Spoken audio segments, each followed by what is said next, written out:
Behind every successful project, every efficient team, and every growing business, there's one key element holding it all together. That element is called management. But what exactly does management mean? Is it just about giving instructions and delegating tasks, or is there more to it? Let's break it down and understand what management truly involves.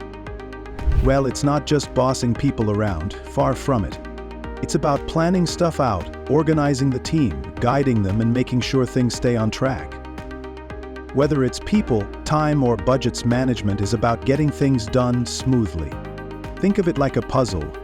A manager's job? Helping everyone figure out where their piece fits.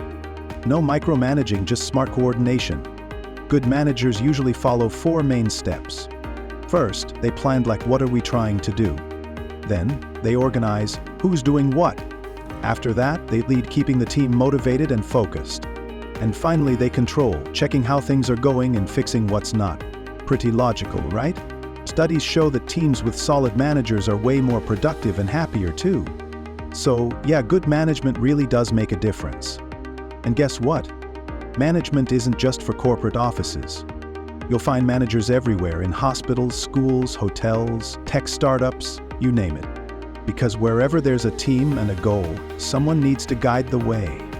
Now, if you are thinking of going into management, you've got options to choose like project manager, HR manager, operations manager, even change manager. It's a solid career path with room to grow and lots of impact. And if you're wondering, can I actually learn to be a good manager? 100% yes. With the right training, a little experience, and the willingness to improve, you're good to go. That's where the Knowledge Academy comes in. We've got expert-led management courses designed to help you lead with confidence. So if you're ready to step into leadership or just want to understand what management's really about, hit subscribe to the Knowledge Academy. We've got loads more videos, tips, and guides to help you get started and grow in your career.